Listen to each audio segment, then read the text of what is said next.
Hey everybody, welcome to a brand new movie review. I'm Scotty V. Now what I got for you today is Guardians of the Galaxy Volume 1. Now this movie was a big risk for Marvel and the MCU, and boy, let me tell you that Marvel delivered. Now starring an all-star cast, Chris Pratt, Dave Bautista, Zoe Saldana,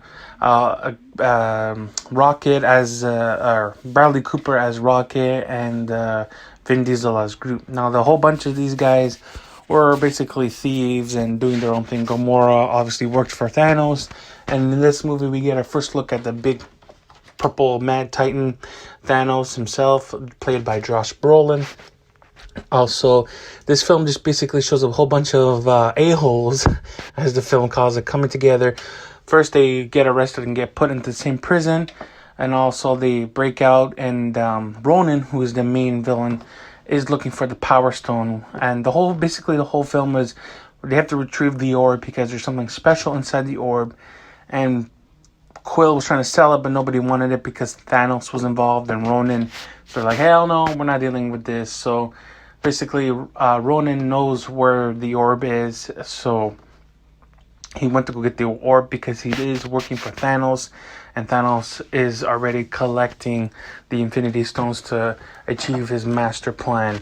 So in this film, they all come together. They help Xandar fight off against Ronan's forces. Oh my gosh, I can't speak.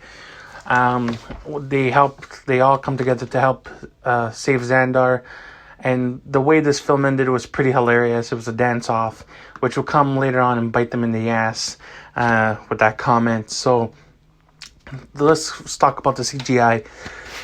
The CGI for Rocket the Raccoon and Groot were phenomenal for the time of 2014. I have no complaints about this film. The score of this movie was incredible. The soundtrack with Hooked on a Feeling, a whole bunch of classics, which I was never into those songs until the Guardians of the movie, because those songs related to the film and it made sense for the film. So the score, the soundtrack, everything about this for this movie did work, and the acting, Chris Pratt, Zoe Saldana, Dave Bautista, all worked perfectly. They all have a chemistry that made the characters come to life and make it more believable.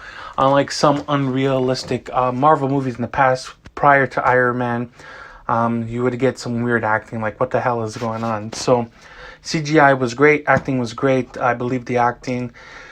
The only problem about this film was, the villain. Marvel was still having troubles with their villain. Ronan was very underdeveloped.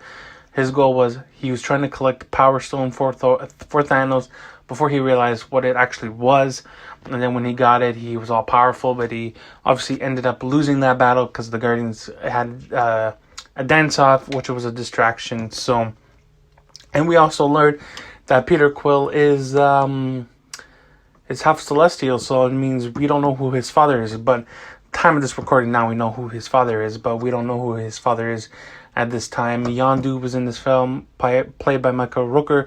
Phenomenal Yondu. He was scary when I first watched him. I was like, what the hell? I was actually pretty scared about him, but overall, CGI was great. Story made sense. I was really happy with this movie. Alright guys, that's all I have for you for this week. Make sure you like, share, subscribe, and do check out our other videos we've done in the past. Alright guys, see you soon. Be good.